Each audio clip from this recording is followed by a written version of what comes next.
On the evening of December 2, 2010, at around 7:00 p.m. in Melbourne, Australia, a maintenance worker made his way to the garbage room in the service area of a residential high-rise on St. Kilda Road. When he attempted to open the door, it refused to move, as if something on the other side was blocking it. After several tries, he managed to force it open slightly and, feeling uneasy, contacted the building's concierge. They returned together and reviewed the access logs before entering the room. The lighting was faint, throwing long shadows across equipment that appeared to have been moved from its usual position. Strange scuff marks were visible on the floor, and nothing looked as it should have. Near the garbage chute, the hatch at the room's entrance was not properly secured. They spotted broken debris and what looked like a faint smeared footprint. Choosing not to enter, they left the door slightly open, recorded the time, and alerted the building manager and emergency services. Shortly afterward, access to the floor was locked down. The elevator was placed in service mode and security sealed off the corridor. Meanwhile, residents upstairs went about their evenings, unaware that something deeply disturbing had been uncovered just below them. As the two staff members waited quietly for police to arrive, neither yet understood what lay behind that door. Phoebe Hansjack was born on May 9, 1986. From an early age, she possessed a vivid imagination, creating entire worlds as a way to express herself. Known for her warmth and friendliness, she naturally drew people in. She led an active life, loved playing basketball, and flourished in outdoor activities. The ocean became her refuge, a place where she felt calm and connected to nature, especially when spending time outdoors with friends. Yet, beneath her energetic and cheerful exterior, Phoebe struggled with quiet vulnerabilities during her teenage years. She experienced emotional lows and experimented with illegal substances before later turning to alcohol to ease her anxiety.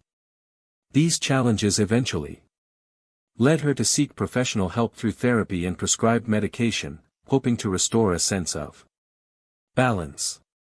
Phoebe embodied both carefree joy and deep reflection. In social settings, she was often the center of attention, smiling, engaged, and full of life. In more private moments, however, she became thoughtful and introspective. At home, she was a steady presence, loyal, selfless, and reliable. She was especially gentle and protective of her siblings who trusted her completely. By the age of 23, Phoebe had secured a position as a front desk administrator at a salon. The position was a natural fit for her. She appreciated structure, managed her duties with ease, and connected easily with nearly everyone she met outside of work.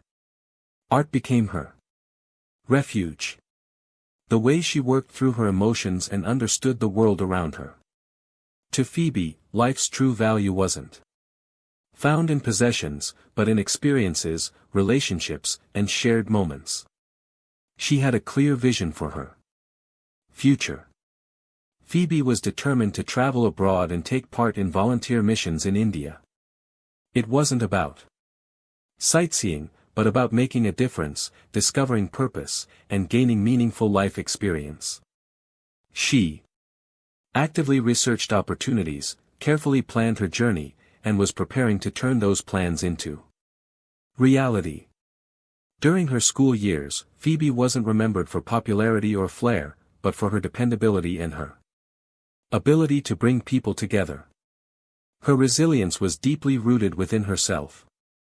One of her most trusted confidants was her grandmother. Someone she could speak to openly about everything. Her ambitions, her fears, and even the treatments she was undergoing. Her grandmother listened without judgment and provided constant, unconditional support. Phoe's life existed in a careful balance between outward vitality and private struggle. Her warmth and ability to connect were sincere, Yet behind her smile was someone working tirelessly to stay grounded. That internal conflict influenced both her relationships and her reliance on emotional support during difficult periods. In 2009, while working as a front desk manager at a salon, Phoebe met 39-year-old events promoter Anthony Hampel. He came from a prominent Melbourne family. His father, George Hampel, was a retired Supreme Court judge, and his stepmother, Felicity Hampel, was serving as a county court judge. Anthony moved within elite social circles, carefully building connections and meticulously shaping his public image. That autumn, Phoebe moved in with him at the Belinska Apartments on St. Kilda Road, a luxury high-rise boasting more than 80 units, round-clock security, a gym, pool, sauna, spa, and an on-site restaurant. It was premium real estate, with apartments valued at up to $1.5 million. Their home sat on the 12th floor, offering expansive views over the city's parklands. A nanny's life centered on corporate events, networking dinners, and constant engagement with influential figures. A world defined by status, refinement, and presentation. Phoebe, by contrast, prized a simpler life, time with friends, creative expression, and nature. As they began living together, those differences grew more pronounced. In the beginning, however, their relationship was driven by mutual attraction and curiosity. Anthony brought her into his world, but it was one shaped entirely by his own tastes and expectations. Gradually, the dynamic began to change. He started commenting on her clothing, discouraging her from spending time with certain friends, and pressuring her to conform to his high society lifestyle. According to her family and mental health professionals, Phoebe began to feel increasingly constrained and confided in those closest to her. The emotional toll continued to grow. Phoebe described feeling verbally controlled, as though her decisions were constantly questioned or redirected. She often expressed that she wanted encouragement, not limitations, and remained determined to preserve her independence. This led to a repeating pattern. Brief stretches of calm and reconciliation, followed by escalating tension and conflict. Each time the strain resurfaced, Phoebe would raise the possibility of leaving. Her family was aware of those moments, as was her therapist. At one point, her grandmother gently advised that if Phoebe truly wanted to leave, she should do so calmly and on her own terms. Phoebe tried to pull away from Anani's world, refocusing on her personal projects and attempting to establish clear boundaries. Any progress she made, however, proved short-lived. The tightly controlled environment of their apartment, paired with Anani's high-profile social circle, created an appearance of stability that only intensified her sense of dependence. Anani's family took a strong interest in the relationship and even suggested formalizing it legally, an idea Phoebe's family strongly resisted. For Phoebe, it was a matter of principle, the right to choose for herself, to decide whom to trust, and to live life on her own terms.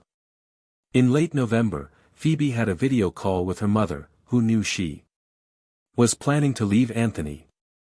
Her mother was surprised to see Phoebe still at his apartment. When asked about the state of their relationship, Phoebe silently signaled to stay quiet and avoided answering, claiming they were simply watching a movie in the other room.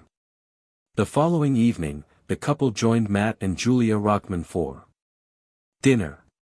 During the meal, Phoebe attempted to discuss the issues in her relationship with Julia, but Anthony quickly interrupted and changed the subject. After dinner, in the underground parking garage, a heated argument erupted. Upset, Phoebe walked away and reached out to an old friend, arranging to meet for drinks. According to that friend, they spent about an hour together at a bar in a calm, relaxed environment. During that period, Pho's phone wouldn't stop ringing. Anthony called her 27 times in under an hour. Feeling overwhelmed, she impulsively threw her iPhone across the street. Later that evening, Phoebe arrived at her mother's home where they had a serious in-depth conversation. It wasn't about salvaging the relationship, but about planning a safe way for her to leave without further conflict. Phone records later confirmed that the next morning, Phoebe returned to the apartment she shared with Anthony. What followed was a string of calls for help. She reached out to the crisis team at Alfred Hospital, as well as her doctor and therapist. During a 30-minute session with her therapist, she opened up about her substance use and the escalating tensions in her home life. She wasn't merely venting. She was actively seeking guidance on how to avoid relapse and prevent the situation from worsening. The events of December 2, 2010 were later reconstructed using building access logs, surveillance footage, and Anani's own statement. He claimed he left the apartment around 8 a.m. with Phoebe still asleep at 8:45 a.m. An email was sent from her computer shortly thereafter. Over the next hour, brief periods of activity were recorded on her account. At 11:43 a.m., a fire alarm was triggered. Security cameras in the lobby and hallways showed Phoebe calmly leaving the building with her dog. There was no sign of panic or urgency. The alarm was later determined to be false. There was no scheduled drill or formal evacuation.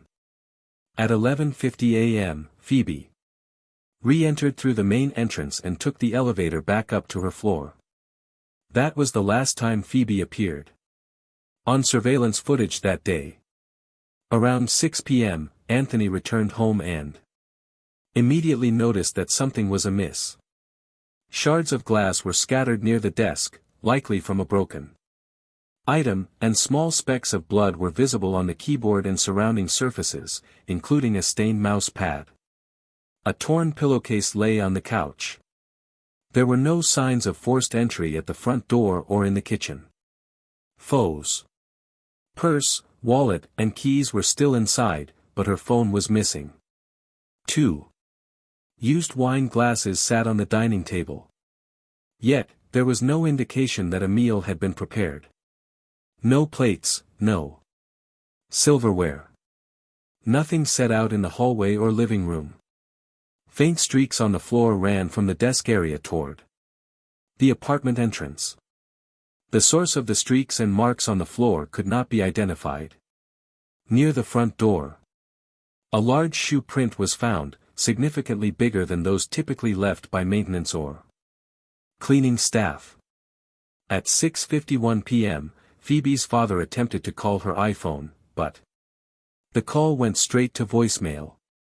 Just a minute later, at 6:52 p.m., Anthony called her father, claiming he didn't know Phoebe's whereabouts and that her phone was missing from the apartment. Meanwhile, he continued communicating with friends and colleagues and placed a solo food order. At 8:10 p.m., the delivery driver informed a resident that police were already present near the service corridor. Only after that did Anthony go downstairs to speak with officers, reporting that Phoebe was missing and that he had been unable to reach her. Up until that point, Anthony had neither filed a missing persons report nor contacted emergency services.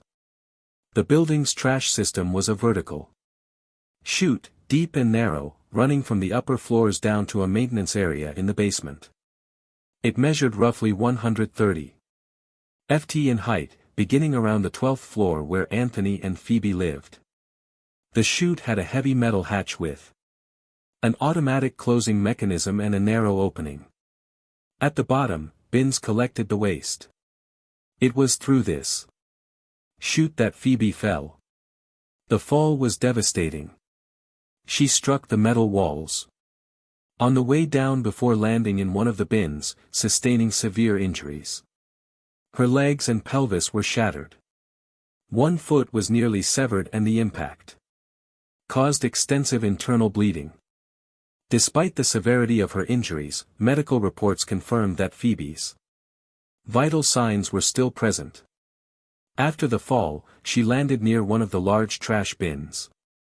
Remarkably, despite her catastrophic injuries, she managed to climb out of the container and onto the concrete floor of the garbage room. Blood trails on the floor indicated her efforts to move and orient herself. She was unable to stand because of her injuries and the significant blood loss. Yet the marks showed that she repeatedly shifted positions attempting to make her way toward the door. The room was completely dark with no windows and the light switch required manual activation. Phoebe relied solely on her sense of touch as she inched forward through the darkness. Eventually, Phoebe's strength gave out and the trail of movement ceased. A pool of blood collected beneath her, marked by the imprint of her hands. Evidence that she had remained conscious and was fighting to survive until the very end. The medical examiner concluded that her death was not instantaneous. She had remained alive and aware for some time after sustaining her injuries, ultimately succumbing to acute blood loss. The combination of trauma, shattered bones, ruptured blood vessels, and internal damage made long-term survival impossible. Yet her body had struggled to persevere. One unsettling detail emerged during the investigation. Phoebe's jeans were found pulled down to her knees. This was inconsistent with a typical fall, where clothing usually remains in place, and this anomaly was never fully explained during the inquiry. Her final moments were spent in total isolation. The trash room was heavily soundproofed, so even if she had screamed or called for help, no one would have heard her. No residents reported noticing any unusual sounds. Essentially, Phoebe was trapped in complete darkness with no means of assistance when law enforcement arrived. Officers quickly determined the situation and prevented paramedics from approaching the body. This decision made it impossible for medical personnel to establish the exact time of death or how long Phoebe had survived after the fall. The first responding officers immediately classified the case as self-harm. In those early hours, no neighbors were interviewed. Not all surveillance footage was collected, and the building's CCTV system, which automatically overwrote recordings every 48 hours, was not paused. A staff member even recommended preserving the hard drive, but that advice was ignored. Later, the hard drive disappeared entirely, along with any data that might have revealed Phoebe's final movements inside the apartment. Critical forensic procedures were skipped. The used wine glasses weren't collected or analyzed. No fingerprints were taken. Blood stains went unexamined, and the blood spatter patterns were not properly documented. No effort was made to trace the source of the shattered glass. A large shoe print near the front door wasn't photographed or recorded. Door frames and windows weren't tested for trace evidence. Key electronic devices, including laptops and a desktop computer, were never seized and remained accessible and unsecured. Phoebe's phone was never recovered, and Anani's devices were also not confiscated. As a result, valuable digital information, activity logs, drafts, and unsaved notes was lost. Building access that evening was only loosely controlled. While an entry fob was technically required, anyone accompanied by a resident could bypass security without leaving a digital record. Law enforcement never attempted to reconstruct Anani's potential visitor activity that night. Guest access logs from the front desk were never requested, nor were they cross-referenced with elevator or keycard records. Staff observed that some visitors could have entered without leaving any trace, even as the service area remained secured. The apartment itself was never fully sealed for a proper forensic investigation. Anthony continued to move freely, taking calls and receiving deliveries, introducing secondary contamination that disrupted microscopic evidence, and compromised the reliability of any later reconstruction. Officers did not record the condition of Anani's clothing and shoes upon arrival, nor did they collect control samples to compare with the unidentified footprints inside the apartment. The self-harm theory was established alarmingly quickly within just a few hours, and official statements began to heavily favor this explanation. The case files offered no clear justification for such a rapid conclusion. Even without a note, documentation of planning, or any evidence of intent, the case was swiftly categorized. By the end of the first week, investigators lacked a coherent timeline of movements or actions. Yet, the notion that Phoebe had voluntarily climbed into the chute was widely accepted as fact despite the absence of solid evidence.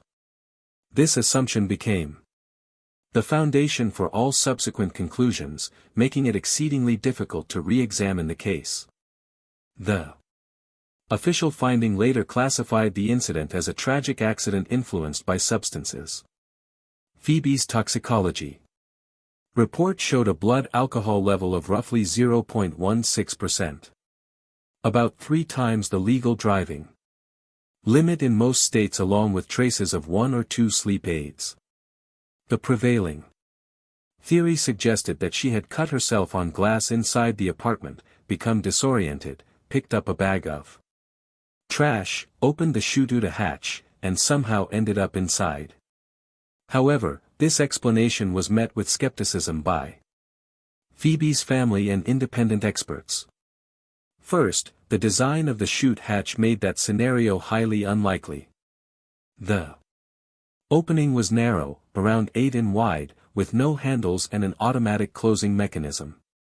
Even volunteers attempting to replicate the movement under supervision struggled and required assistance.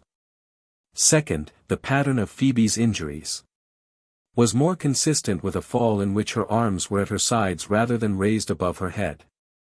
As would be expected if she had entered voluntarily, no fingerprints belonging to Phoebe were found on the chute hatch or surrounding surfaces. An important inconsistency with the theory that she climbed in herself.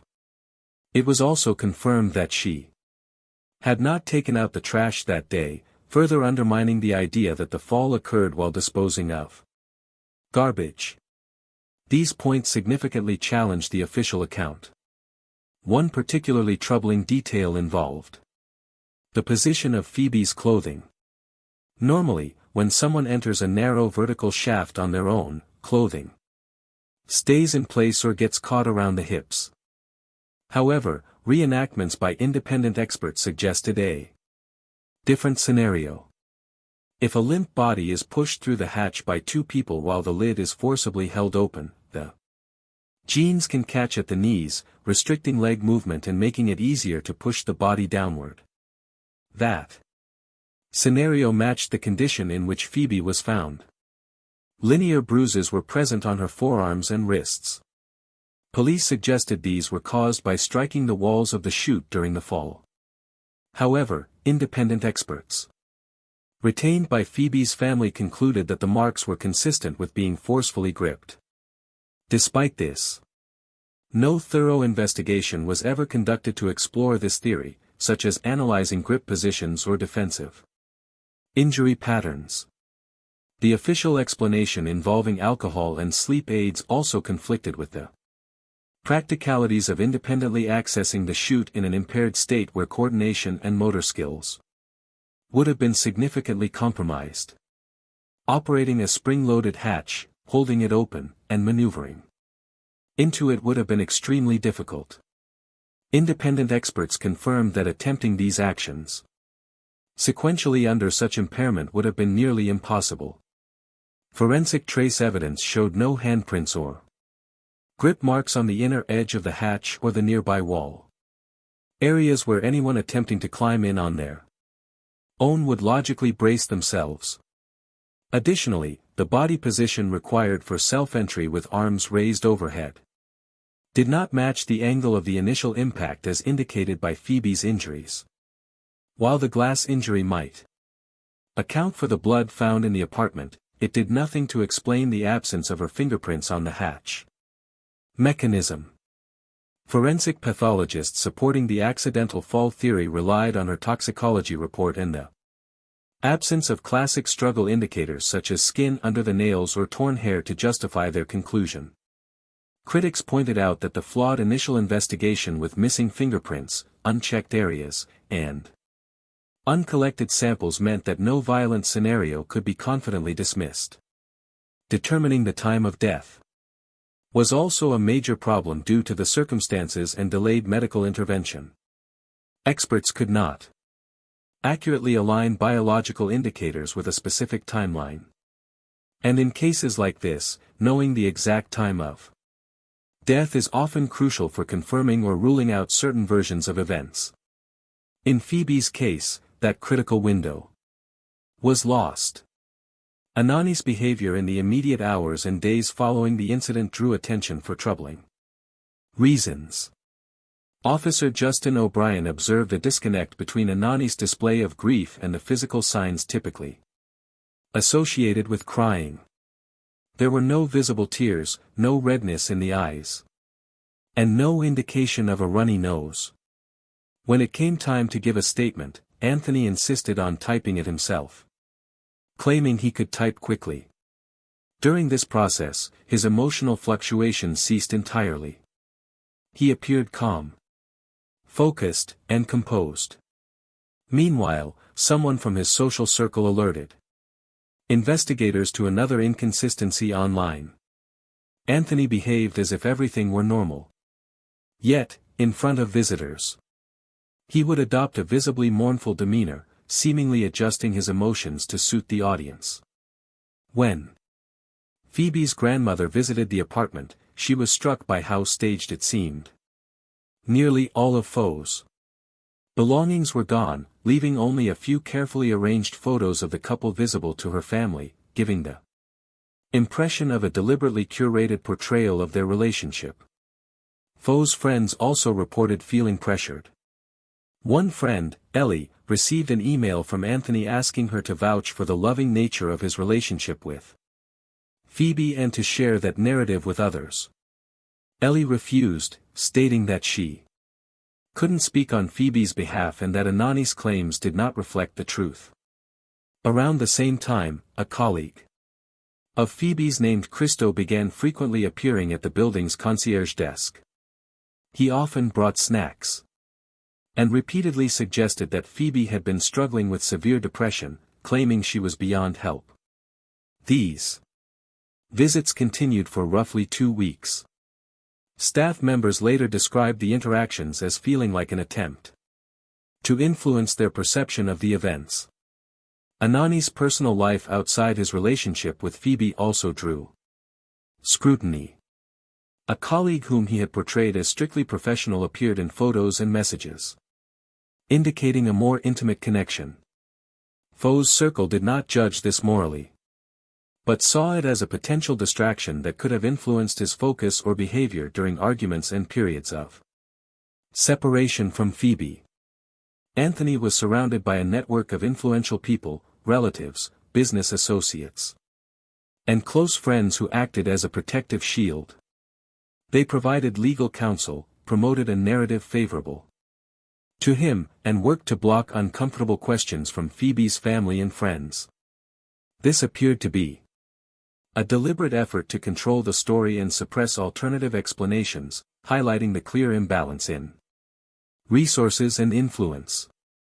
Any subsequent investigation was effectively conducted under conditions advantageous to Anthony, making it far more difficult to challenge the initial findings or push for a comprehensive review of the case. Phoebe's parents and grandfather, however, refused to remain silent. Her grandfather even went so far as to conduct a series of physical tests on the trash chute himself. The findings were compiled into a formal report and submitted directly to the coroner. Simultaneously, Phoebe's parents requested a second full-scale forensic sweep of the apartment, but their request was denied. Authorities cited earlier investigative decisions and argued that any subsequent examination would likely be compromised by Contamination. The family formally documented their objections and appealed to higher-ranking officials, urging a re-evaluation of the initial response and the scope of evidence collection. Their efforts followed strictly procedural channels. They filed motions requesting expanded forensic analysis, petitions to preserve digital evidence, and formal inquiries directed at building security and maintenance. Personnel. The family also compiled a detailed timeline of events and submitted it to investigators, asking that it be considered alongside alternative theories. Additionally, they took steps to raise awareness, alerting stakeholders to key gaps in the investigation. They pressed for meetings with department leadership and requested reassessments of specific investigative procedures, but their efforts were met with formless letter responses that reaffirmed the adequacy of the original inquiry, citing the preliminary conclusion, an accidental death. Influenced by impairment.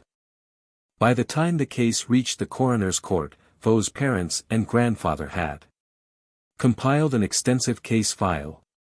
This file included the results of independent Chute tests, communications with the property management company, police correspondence regarding attempts to access digital accounts, and a growing list of missing or lost evidence. Their core argument was straightforward. The case was incomplete and should not be closed with so many inconsistencies, oversights, and unanswered questions. The coroner's inquest represented the family's final opportunity to seek formal acknowledgement that Pho's death was not merely a tragic accident. Judge Peter White spent several months reviewing the evidence, hearing from experts, police representatives, attorneys, and the family. He faced a central question. What actually happened? In December 2010, was it self-inflicted, a tragic accident, or a criminal act? The official forensic pathologist maintained that Phoebe's death resulted from a fatal combination of alcohol and sleeping medication, a conclusion that aligned conveniently with both law enforcement and Anani's family.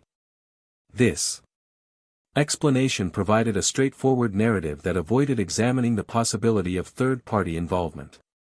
Pho's family presented counter-evidence, including results from physical reenactments of the Chute scenario. Their attorney, Jamaican, argued that the physical evidence indicated interference by another person. However, the judge dismissed these claims, acknowledging significant flaws in the initial investigation, but asserting that they did not alter the core finding.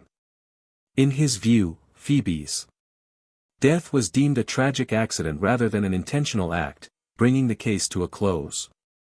No criminal investigation was reopened for the family, and this decision carried further repercussions.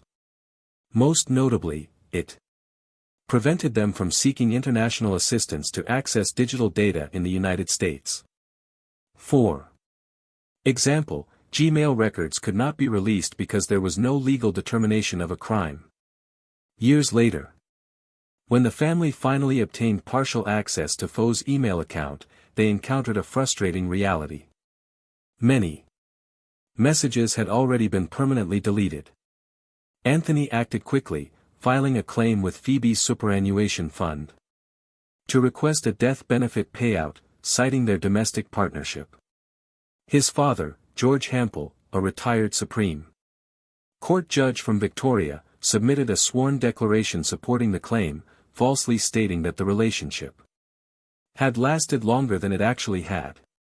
In the end, Anthony received roughly $113,000 despite strong objections from Phoebe's family. He later transferred the funds to her brothers, but the gesture did little to ease tensions between the families. For Phoebe's loved ones, the coroner's ruling offered no real closure. It only reinforced what they had long feared, that the truth had been obscured by legal formalities and the influence of the Hampel family.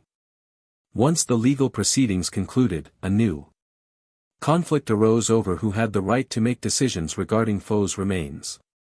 Anthony refused to identify her body, leaving that heartbreaking responsibility to her parents.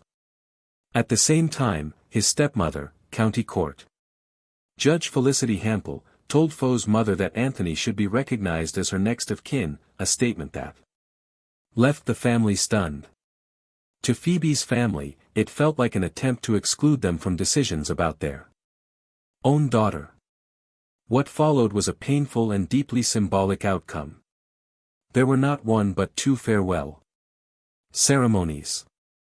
Foe's parents held a service at a former monastery along the river where friends and family who had known her for years gathered to share memories of her childhood, education, and dreams. The atmosphere was quiet, heartfelt, and filled with sorrow. Anthony and his family held a separate memorial at a yacht club, displaying large portraits of the couple and delivering speeches about love and a bright future. To many of Foe's friends, the event felt staged, omitting the real history, the arguments, the emotional tension. Neither Anthony nor his family attended the cremation or the placement of Foe's ashes. Later, subtle signs began to emerge, suggesting that not everyone close to Anthony fully accepted the official story. His sister, Chrissy, became involved in a high-profile investigation related to banned substances. While she avoided formal charges, she posted a cryptic message on social media. "My only hope is that one day the truth comes out." Though vague, the words carried weight. For Phoebe's parents, the post felt like quiet confirmation. Evidence that even within the Hampel family, not everyone believed the matter was truly resolved. Time passed, but Anani's name would resurface in connection with another tragedy. In June 2018, 25-year-old Bailey Schneider died under circumstances that eerily mirrored what had occurred years earlier. She was a vibrant young woman from Melbourne. She was outgoing and deeply connected to her family and friends. Not long before her death, she had confided that her relationship with Anthony had reached a breaking point and that she was ready to end it for good. On the morning of June 24th, Bailey Schneider was at home texting on her phone while her parents stepped out to run errands. When they returned, they discovered her on the kitchen floor near a cabinet with a looped cord around her neck. There was no high anchor point nearby, and the arrangement appeared unusual. Police quickly classified the death as self-harm, but Bailey's family immediately had doubts. She was tall, around 5 feet 10 inches. And there were no fixtures in the room that could have supported a conventional hanging. Authorities also failed to secure or examine the phones during the critical early hours, and later it became clear that some data had disappeared. Investigators never reconstructed how the loop could have tightened in that confined space. Independent experiments conducted later suggested that such a setup would have been extremely difficult, if not impossible, to carry out alone without significant force or assistance. None of these findings, however, were reflected in the official reports. The investigation stretched on for more than a year and ultimately ended the same way, once again ruled as self-inflicted harm.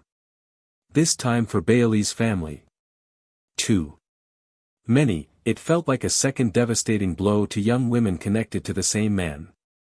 Both had reportedly told loved ones they planned to end their relationships shortly before their deaths, and both were discovered under circumstances that raised serious questions. In each case, police conducted only surface-level investigations. Critical digital evidence disappeared, and both times the official conclusion was identical. The official account claimed the victim had taken her own life. Yet the stories of Phoebe Hansjack and Bailey Schneider became intertwined in the public consciousness. Was it mere coincidence, or did a pattern emerge? One in which key evidence vanished too quickly and a predetermined narrative was accepted before all possibilities were thoroughly explored? To this day, Foe's parents and Bailey's loved ones have no clear answers. The truth remains elusive. What remains for them is unresolved grief and the name Anthony.